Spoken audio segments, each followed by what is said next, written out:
Have you been wondering what your purpose is? Have you found your version of success?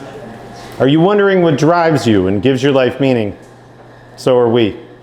And we are delving into the journeys of fellow successful alumni to explore what an answer could be. Wittenberg is a place, and while the names may change, the stories, personalities, and experiences do not. What are we doing here? We recognize that each of us are on a journey to try to find our best selves, a journey towards our purpose in life, a journey towards success, to thriving, to whatever that means to us. Being on the other side of Wittenberg's student experience, we now know that there is no one right path. The mission of our time together, each show, is to help you, our audience, know that there are many different paths to purpose, to experience, to success. Your path to Wittenberg was different. Your path after Wittenberg, as ours is, will be different too. On our journey together, we are passing the light from the stories and experiences our fellow alumni are sharing with us on their way to success. Now, our guest tonight, Charlie Giffin, 2000 graduate, double major, economics and management, director of public finance at JP Chase. Last month's guests, who are in theater, moved to New York City with little understanding of why and even fewer points of contact in the big city. But they knew the theater was a major draw and Broadway screamed their name. A different street in New York was calling Charlie's name. And while Charlie also knew no one in New York, he still found his way on a street with a different name, but similar entertainment value. Wall Street. Charlie was born and raised in Canfield, one of the smaller towns in Ohio. With a total population of 7,699 people in the Canfield Fair, which I have actually been to, it's pretty awesome. Few from Canfield believe they would ever want to live in a big city like Cleveland or Akron. Even fewer want to deal with the hustle and bustle of a city like Chicago or New York, but not Charlie. He knew he was destined for a bigger city, but he didn't know how, and he didn't know which one. Charlie's father went to Wittenberg, so this campus was a pretty familiar place for Charlie, and he started to decide which college to go to. He loved music in high school, but the little sounds that finance makes were dancing around in Charlie's head.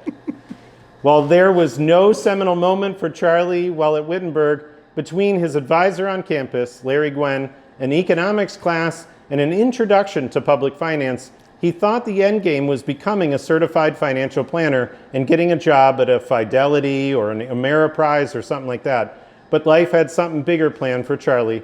And through an alumni connection and then a family connection, he had a set of interviews with JP Morgan before it was JP Chase and before a guy named Jamie Dimon was at the helm. Little known fact, Charlie sat for his securities license his junior year. And while he didn't have a summer internship anywhere, he had landed a job at JP Morgan in New York City by March of his senior year.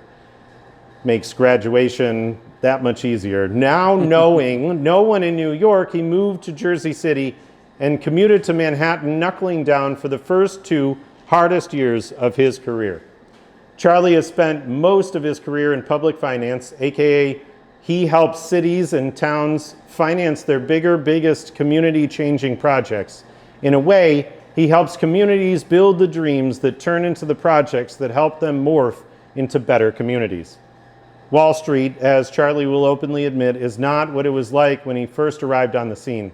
The usual images people have of Wall Street, with people yelling orders at each other on trading floors, waving pieces of paper wildly around their heads, shouting, "Buy, buy, buy," or "Sell, sell, sell." Now trillions of trades are done over wires behind the scenes, and while Charlie never spent much time on the floor, he was behind a trading desk, and one thing is still certain: Wall Street and finance is built on lasting relationships. So, since it's changing so much, where does one start to get into the world of finance and investing? Do you, like Charlie, try to meander into certified financial planning? Or do you start as a certified public accountant? Do you use other people's money or your own? Do you try to get a job at a hedge fund or a private equity company, venture capital on Sand Hill Road, or angel investing in San Francisco? Are there only good jobs at finance in New York, Los Angeles, or Chicago? Or are there some good things happening in the heartland in the Midwest? Do you become a broker or a commodities trader? Do you start at a desk at a large firm, or do you day trade and then try to learn by doing? Public bonds, private debt, public securities or private capital, debt or equities? Once Charlie left Wittenberg, it wasn't a straight, narrow path to his current success. While Charlie has never left J.P. Morgan Chase, that doesn't mean it was straight and narrow path to the top. It was full of zigs and zags. From here on out, we will examine what it means to be in finance and on Wall Street for a living, and find out together the deeper answers on why Witt, what happened while Charlie was here, and how he navigated his way to success. Our time together is all about questions that you have. After we're done, there is space for our audience to ask our guests your burning questions. We will also have a guest later tonight, Leah, who was on a Fire Week trip to New York City and saw Charlie in his element. Now, welcome, Charlie Giffin. Thank you so much. That's quite an introduction. Thank you. That's quite an introduction. I don't know how much I can live down on that. Thank you, everyone, for coming out tonight. Really appreciate it. I'm glad you've been to the Canfield Fair. That was my first job.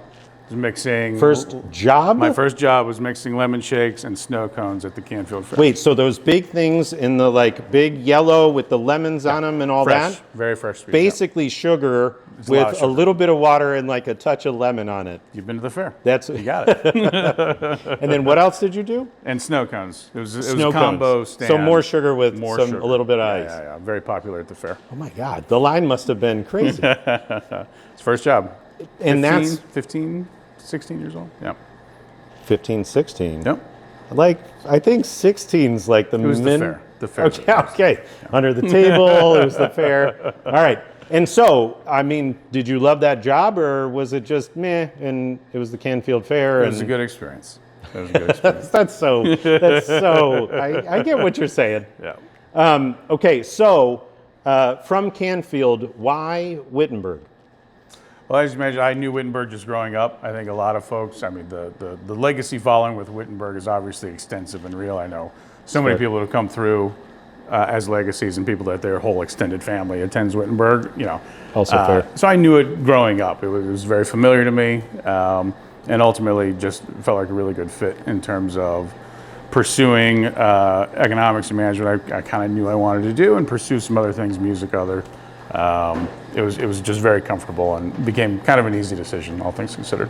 But it was economics from the start. You landed on campus and you're like, yep, I'm going to do finance and economics. That's what I want to do for the rest of my life. It was definitely finance and management. Economics I kind of got talked into by Larry Gwynn, but I appreciate that of him, because I got a huge amount out of those econ professors. How did he talk you into it? He was my advisor. So I get it, but that's some advisors are really helpful. Others are like, hey, here's some classes. Larry is not pushy. He was just, hey, you might want to think about this, and just it was just good advice. Just asking questions, and you should think about this, and that took care of itself. So he basically wound up asking you a bunch of open-ended questions that then allowed you to say a bunch of stuff you may or may not have known. And then he said, well, then that's cool. You go kind of do this, or at least encouraged. Asking good open-ended questions is the core of management, coaching, relationships. That's everything. That's all you need to do. So are you good, or have become good at asking open? Have become good. I wouldn't say I was always good.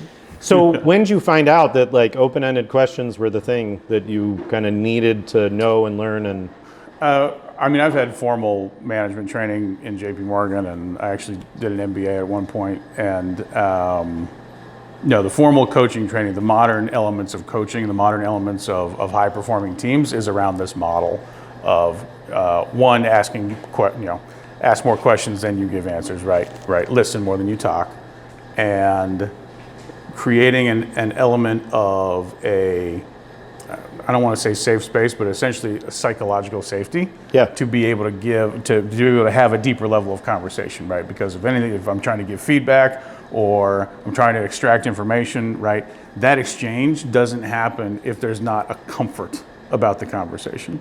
And that's the element of like all coaching, like all high performing teams tend to function that way. And are you saying this works with like people that you know for forever as well as newbies that you just met? Or like, when do you know to deploy this? All the time. I think certainly on somebody you don't know, like you need, like there's this whole element of like genuine curiosity. Like if you're genuinely curious, and frankly that's a very Wittenberg thing to be, in my opinion, right? That genuine curiosity propels you, right? It's the elements of like lifelong learning and that constant questioning that make you continue to evolve and learn, et cetera. Super important with somebody you just met, right? Be curious. Totally. Applies just as much in many cases to people you've known forever, right?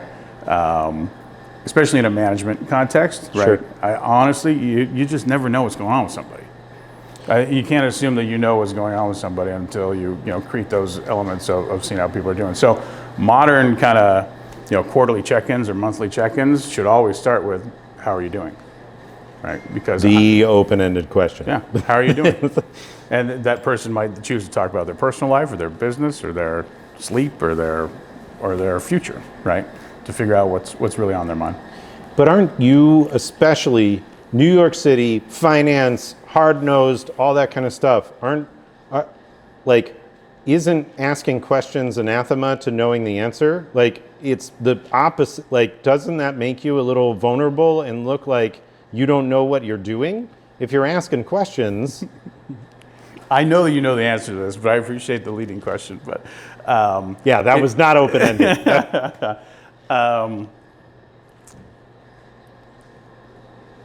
You can be both. You can be an expert and you can be curious at the same time. How? I think they're self-reinforcing, right? The only way that someone would become expert is that they learned as much as they could.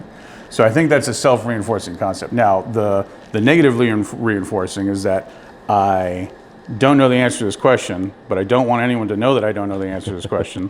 So I'm just going to say nothing and like put my head down, right? That's negatively reinforcing, because not only did you not learn anything, that person probably knows you didn't know, right? Totally. It's the most uncomfortable thing in the world to go into a room and just say, like, listen, I don't know what you're talking about. Yes. But I do that all the time. It's empowering once you kind of let go of it a little bit.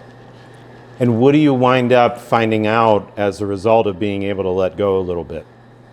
Especially in those rooms like you're talking about. You just never know. Like either, well, in some cases, that person's pretending what they know. Yeah. And you can call them on it. Or just genuinely, or we're just missing each other. Like whatever you're trying to explain to me, I don't understand. And I should be able to understand it. Right. So let's keep going because we are missing each other and just keep working it out until either we come to an agreement or I understand, or there's just a missed context. Like the whole time they're using a word a certain way and I understand it a different way. The more you tease that out, the more you get to common ground and figure it out.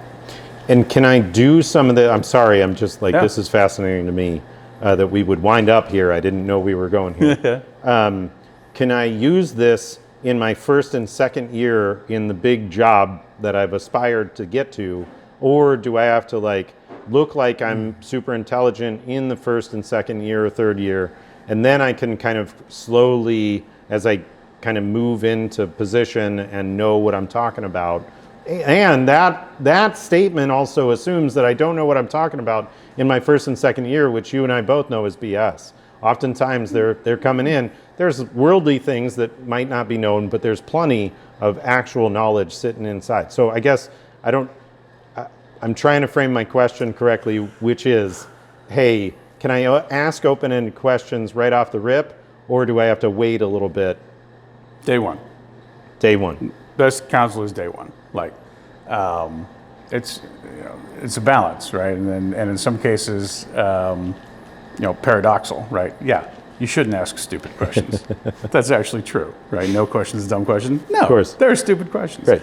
But it is a higher order problem to not get your answer, because that's really doing yourself a disservice. Totally. Yep. Love it. So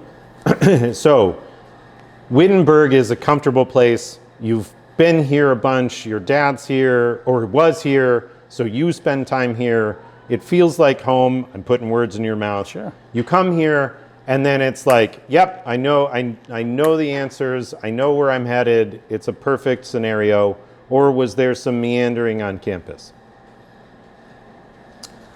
I didn't know what my outcome would be. Okay. But I don't recall a time in which I was uncomfortable in the process. Cool. I don't recall a time when I was lost, I would say. That's awesome. I didn't know where I was going, but I also didn't feel lost at the same time. That's a weird paradox to say out loud. I mean, because there's a lot of people on campus that like don't know where they're going, but also don't know what the outcome is simultaneously. But there's also just as many that do know at least one of those two variables, or at least have some confidence in that. Cool. I mean, so you basically knew it was finance. One form or another, yeah. Okay. And then what made you take the leap to New York City? It was just an incredible offer, right? I really never thought I would get that job offer. Yeah. And it was just too unique to pass up. Yeah, but like that's scary. I mean, where do you even start to like decide how to go about doing that? I mean, sure, you got a job, but that doesn't mean you got to go. I mean, where do you even start kind of parsing that out and deciding that that's the leap you're going to take, even with a great job? Yeah, well, for whatever reason, the decision was easy. The implementation probably was harder, but the decision was pretty easy.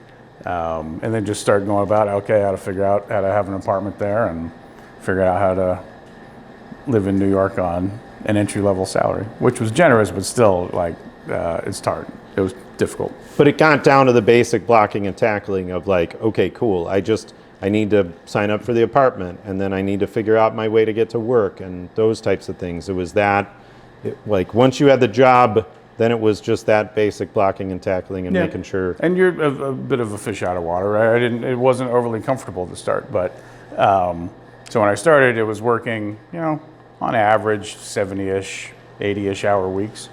And so you just spend a lot of time with another group of people in the same boat, right? So there's probably over a dozen people all in your same situation. You become friends, you spend a lot of time together, and I'm still great friends with the people I started with. Come on. Yeah.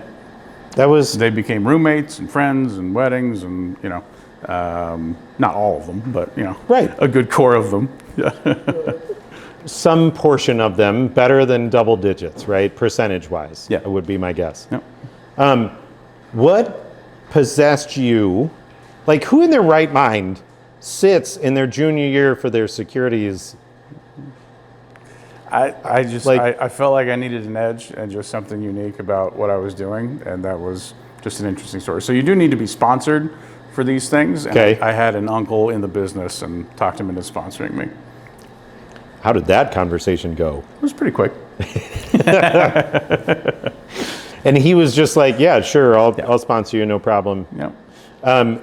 In order to do what you do, or in order to get a job entry level at Chase or JP Morgan or Fidelity or whatever, do you need that securities license? No, nobody does that. But I knew it would look interesting on a resume, so, took the shot. What does studying for something like that look like? A little difficult. I mean, that seems like an undersell. I hate saying this out loud. Too bad. There are two major tests, Series 7, Series 63 back then. They're different now. The second one I missed by one question. I had to take it again. That was terrible. I've used the excuse that I was only 19 at the time, but and it's public record now. So people have looked it up and are like, "What is this about?" Like, well, I was 19. I missed it by one question. I totally underestimated the second test, but yeah. But out of how many questions? You missed it by one.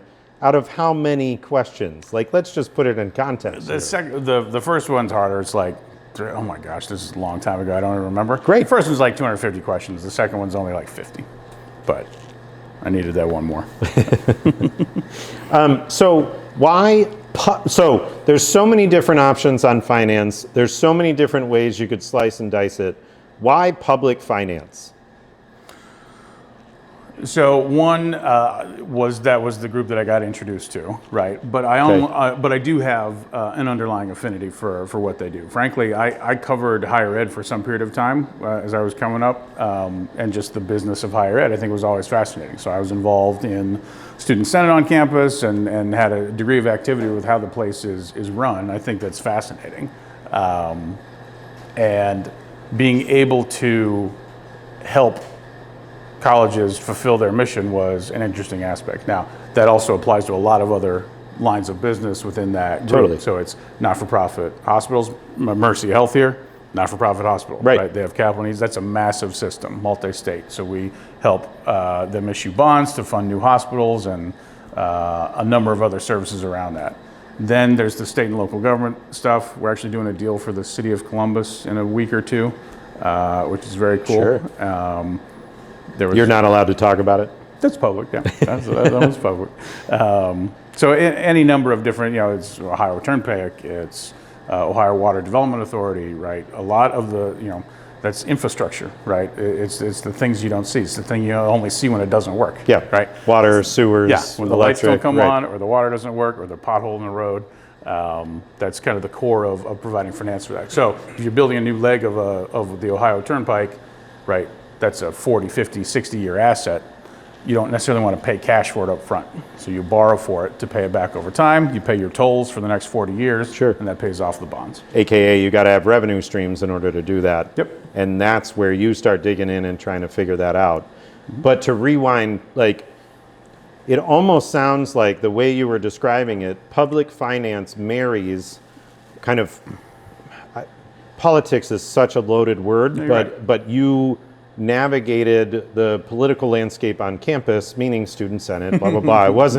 It's not that kind of politics, Yeah. but it's not that kind of politics. Yeah, it's public policy. finance plus politics, and you just you found a way to marry the two worlds that you loved while you were on campus. Yeah, I would call it public policy, right? You're furthering a public policy that's often dictated and modified by Holy the cow. political process. But yeah. I've never heard it described like that. So most of the time when I think of public policy, I'm thinking words that wind up on pages that then turn into bills and laws. Yeah. But what you just said is there's assets that are attached to those bills and laws. That's right. That then kind of come into reality based on the words that people say and the laws that they get passed. Yep. And there's tangible things that come from that, and that's what you Yep. help. These are enterprises, right? They're public power companies. There's the public water company, right? They are enterprises. They're capital-intensive enterprises, but they generate revenue, and they need banking services. So, it has. We're certainly a for-profit entity, but we get to engage with those pursuing a different purpose as well. I don't get it because finance. I get that a lot too. I'm an English major. I don't. Finance is it's a whole nother realm. But I can get how, and especially I watch the way you kind of talk about it and you light up kind of when you're trying to describe some of these things and what you do for a living. But you've stayed, we are now and I don't think this is entirely true, but to a large degree, more and more people are kind of bouncing from job to job. Yeah. You are atypical. You have stayed at one job your entire career. Yeah. What? Why? I don't have a good why other than why not. I mean, it's a fantastic company, right? It's become a fantastic company. I would say that there are some growing pains through the 2000s around the Chase integration, Oh, and yeah. then purchase of Bank One, and then purchase of Bear Stearns, now purchase of First Republic, right? It has grown. The place has grown, but it's an incredible place to work. JP Morgan, I tell people we're trying to recruit, right, one of the greatest sources of intellectual capital in the world, right? We have experts at the firm on everything under the sun. It's phenomenal, right? So now most people need some degree of change, right, in this kind of concept of mobility, right? So I've had a lot of different jobs at JP Morgan, even though they've always been in this public finance area. So between covering our clients that issue bonds, doing some derivatives, doing some risk management, doing some trading, It's been a diverse experience that helped keep you there. But mobility is clearly something that people are looking for as they build their career. Of course. We try to caution people that they want to think about mobility as a means to an end, Of course. not the end itself. That's at least my opinion. Right? Yeah. So folks that have their end goal is a diverse experience, and I got to do a lot of things. Sure. Up to them, right? But I often think that misses the point in terms of what your end goal is, right? If your end goal is to have had a diverse experience, fine. If your end goal is to get from point A to point B, then I would consider the mobility a means to that end, not always the end itself. So which were you? Were you mobility for mobility's sake, and I love my diverse experience, or did you always see the end game on the horizon? This is what I ultimately want to do. I want to be the director of public finance for JP Morgan Chase. I could see that as a goal, not an expectation, but a goal. Okay. And I did try to put myself in positions that would allow for that to happen. So, but every time I moved, it was a pretty natural move, where I was already doing some aspect of the new job while I had the old job, and it just kind of transitioned that way. But that in and of itself is, so lots of people would look at that and say, I don't want to try the new thing because I'm really good at the thing I'm doing, even though you said I was already doing the new job while I was still doing the old job, et cetera, et cetera. But like, what if you jumped to the new thing that looked similar but was totally different and you failed? Fail fast if you're going to fail, and you can always put something back together. But nothing I did was a jump, realistically. It was always, they were larger changes, but they were pretty measured and thought out. Nothing was really, I didn't have any real clean breaks. Okay, so it wasn't as big of a jump, but you were still trading different things and doing different deals and working with different people, and you were kind of moving up as you were kind of trying new and different things. It's just, I mean, sorry, but to you it was like, oh yeah, it's fine. But to me, I'm listening and hearing like, that's a little bit more risky than you're making it out to be. It can be. And listen, I needed to get lucky. I'm lucky. I'm very lucky. I'll admit that to anyone. And I needed a degree of luck to have it all work out. But chance favors the prepared. So you have to put yourself in a position to get lucky. I do think that's a little bit part of it. Okay, so how did you, chance favors the prepared, beyond sitting for your Series 7, when you were, a junior here, like what else have you done since then to chance favors the prepared? How? Always learning. You just have to always keep learning. Like anyone that stops learning is marking their own exit, especially at the rate of change that you see in the economy today, right? So I'd say when I was 20, well, right when I started, when I was 22, I did teach myself Excel because we didn't use Excel at Wittenberg in the 90s. No, we did. So, and then, understand the internet economy, understand data science. That was only like about 7 years ago. I was like, oh geez, I got to learn this. So I taught myself data science. Right? Totally. A cursory view, enough that I knew. Data science for dummies. Yeah. That kind of. Enough that I knew how to manage people. And I'm not. That wasn't an insult. No, that was. I'm pretty sure I owned the book called Data Science for Dummies. So, it was just constantly learning what's new and trying to stay on top of it that way, and just hard work. Like nothing substitutes hard work. If you put in the extra hours, that's the thing I can control the most. But you already have a job and personal responsibilities and all that kind of stuff. How do you then push yourself to learn? Where do you find the time? Flights are a good time, frankly. And I commute from Connecticut to the city, so I can get a little bit of time in that way. Self-driving car or? No. Metro North. Train. Once Same again, thing. Funded by municipal bonds and public finance. That's right. So we are at the time we are going to invite Leah up to the stage. Okay, great. All right.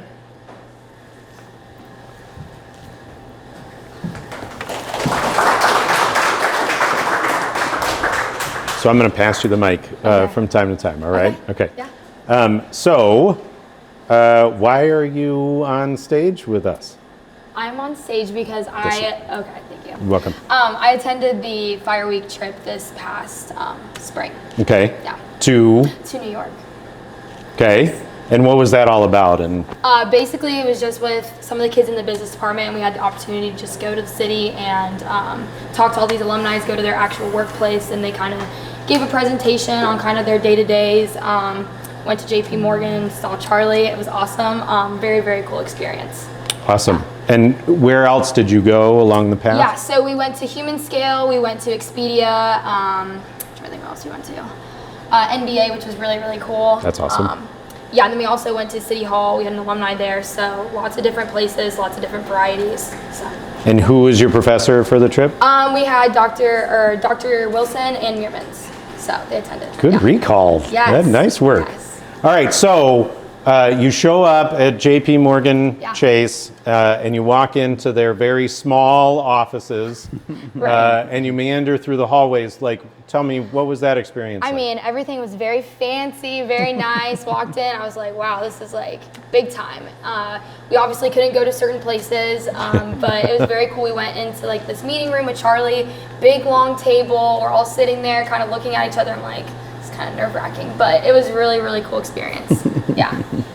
Why'd you decide to volunteer to host a group of students that you had no idea who they were? And apparently when Wittenberg's asked me to do something, I can't say no. But, no, it's just great. No, I've done these from time to time, but yeah, when they ask, can you do this, that's an easy one. And what was the experience like for you? I mean, what was it like? That's great. Where I've done this a little bit differently before. I really like this format where it's, you know, you can have more of a dialogue and an exchange of ideas and allow people to ask the real questions on their mind and try to give a bit of an overview. So I certainly love talking about the business, the markets and finance and what I've learned over the years, but also just trying to understand where they're at, right? It's a study, it's a curiosity, right? But it's also us trying to understand how to assimilate people who are graduating into our workforce. That's right. Because it's not exactly perfect right now. So there is a degree of trying to have folks meet in the middle. Like we need folks coming out of school to understand the way people that have been doing a while think, but the people that have been doing a while need to understand the way they think.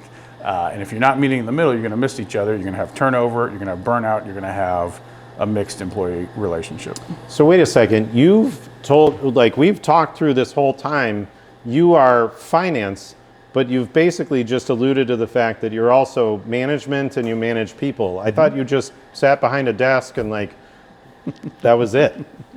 Is that not true? It's not true, yeah. Yeah. So you don't nerd out on pivot tables and... Not anymore, not as much as I used to, but no, management is a huge part of it. And anyone that's managing is also, I think, like part psychologist, right? It is a very difficult task. A lot of things we do, like the math, frankly, I don't find that, once you learn it, it's not that hard, right? The people are endlessly fascinating. But you didn't study psych while you were here. But I got a very well-rounded education. I had psychology classes. There was a business psychology class, probably 3 or 4 different ones. Took a acting class. That was fun. I find that to be a business skill, frankly. Totally. Yeah. It's awesome. So what'd you learn about JP Morgan Chase and what Charlie does every day? Yeah, so I mean, Charlie seemed like the big cheese there. I mean, he was hot stuff there when we went. I mean, it was just really cool to see like his day-to-day and what he does, especially like someone who doesn't know exactly what they want to do, and kind of how you got to where you were. I know you were kind of talking about it in the whole podcast, but actually being there with you, having conversation, like it was very, very interesting. Time out. You don't know what you want to do? No, I don't. It's crazy, right? Yeah. What year are you? So I'm sophomore. Okay. And I'm a marketing and economics major, so. Okay. Yeah. That's There you go. a little bit. Yeah, and I mean the whole trip, like every alumni we kind of talked to, they all really talked about how what they majored in college is not what they're doing now. So, and they kind of got to where they are by just saying yes to an opportunity and can open doors that you never expected. So what is Fire Week? So it's basically I guess what is it? There's a special thing for it, but I don't remember off the top of my head. But it's basically just experience, and you're going there, seeing it, doing whatever major you are. I know they have a vast majority, but Why'd you choose this trip over any of the other? Because there's like 20 or 30 something. I mean, it's New York, and the business life there in general and just the city was exciting and fascinating to me. I think it's busy, it's cool, it's not like Ohio, so I was very, very interested. I was like, this would be such a cool opportunity. And I met lots of different alumni, connected with them on LinkedIn, still friends with them now, so it's really cool to just have that connection. That's awesome. Yeah. So are you glad you made the trip? Oh, absolutely. I think it was just a great opportunity. I know a lot of the other students who went to thought it was great. I mean, we had a great group that went to. We all got really close. I recommend anyone who is thinking about it to do it. So for you, is this now like, okay, business is a thing? Yeah. Or is it New York is a thing? Or is it I'm going to go into the mayor's office in New York City and like, it sounds like it wasn't just business in New York. It was a wide swath of it was a wide variety. I think for me, like, it kind of made me wonder. I'm like, do I want to stay in Ohio? Do I want to go somewhere else? I mean, I think like Charlie said, like opportunities kind of just arise whenever. So if you get the chance to maybe go somewhere else, I might consider doing it. I mean, business, I'm definitely going to stick with it, but who knows where I'll end up. Marketing and economics. Yeah. Perfect. I mean, this is the time where we kind of open it up to the audience. We've got a mic, if you don't mind. There you go. We've got a mic. If you want to ask, please ask away. Do you mind? You could reinstate the questions. Okay, yeah. I was just kidding about there no bad questions, just for the record.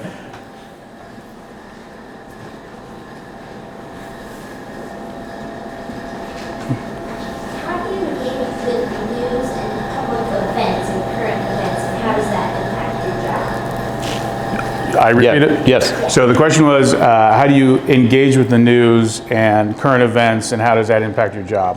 Which is a fantastic question. It's super important, right? So I oversee risk in our business, right? So we oversee a trading desk and we oversee a credit lending book, right? I think about risk a lot. And to have a clear-headed view of the risk that we're taking, anyone that's trading, anyone that's managing a portfolio, any portfolio manager, you have to have a clear sense of what is true, right? And the news right now is not overly good at communicating what is true, right? So there are a couple of key principles for people that are looking for this type of experience, which is read diverse sources, right? Don't just read one source. Don't just read the Times, right? I'll generally read the Times on the weekend, The Economist kind of early in the week, and Bloomberg News is my like day-to-day news source. And then I'll go over to this website called Zero Hedge for a little bit of the far right side. So I want the full spectrum of information. That's an important premise, right? If you're into one lane, you are not getting the whole story, right? The other one, and this frankly is a Jamie Dimon thing, his view is read the paper from end to end. Don't rely on your phone for your news, right? Because that is an even further curated version of the sliced version of news you're already getting. So if your news is pumped into you at based on an algorithm that's simply looking at views and not on information content, you are then further limiting the amount of information you're getting if you're only looking at the feed for your news. So that's my premise, because what is true and what is actually going to happen is the most thing that's important to me as managing the business. Now, the flip side is it doesn't always make you, popular at dinner parties, because my opinions often vary depending on what I think is going to happen. Like, who do you think should win the presidential election, right? I don't want to say I don't care, because I do, but I care a lot more about what the probabilities are, the real ones, not the ones you want them to be. So that's at least it's a really important point. I hope there is some movement of the pendulum the other way, but frankly, I'm not optimistic of it. So you got to personally find ways to break those habits to get the right information. That's a great point. How do you think about news? And How do I think like, about news? yes, I know I'm putting you on the spot, but I mean, I think Charlie said it great. Like, I mean, I honestly should probably watch the news more on TV, but I do watch it on my phone, which is bad. TV's not much better. I know, it's not much better either, but I definitely agree. I think you can't believe everything that you see. You need to look out at different sources, either side, to really get a good idea of what's being said. awesome. Yeah, Thanks. I agree. Yeah. Another question from the audience?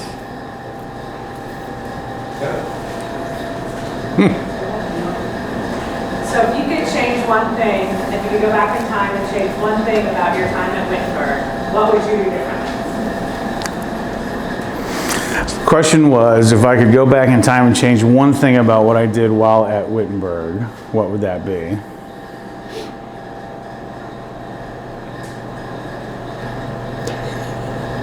I don't have a lot.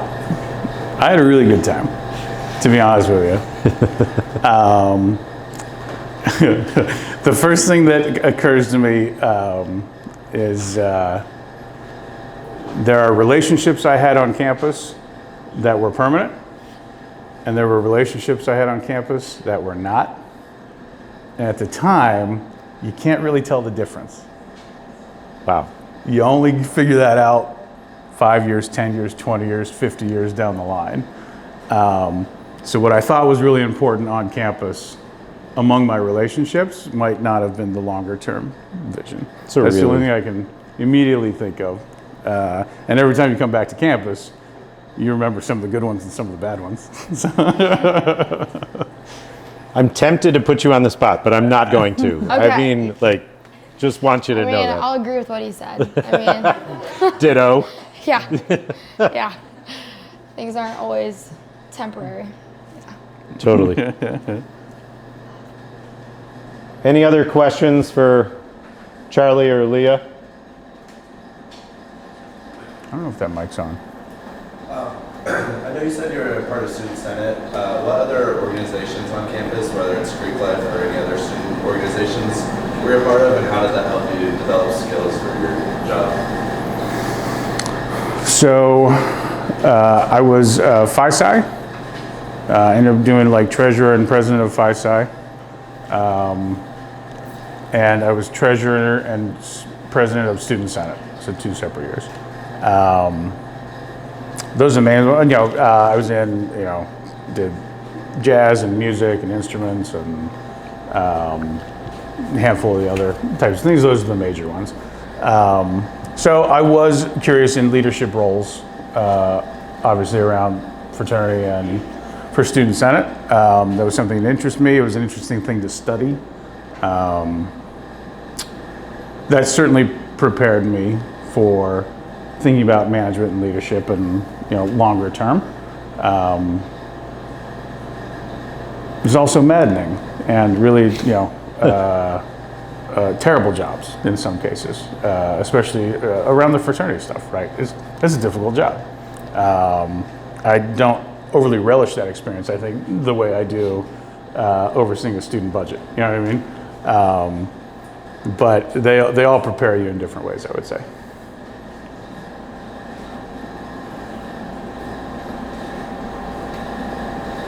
All right. Anything else? I think we're good. Thank That's good. Oh, sorry. I was just going to say, thanks for joining us. Come see us soon. Thanks for being here. Of course. Thank you very you. much. Thank you to me for Thank doing you. this. This is a Yes. fantastic effort. Really appreciate it. Thank you, everybody. Thank you. Thanks, bud. Appreciate it. Thank you. Good seeing you again. Thank you.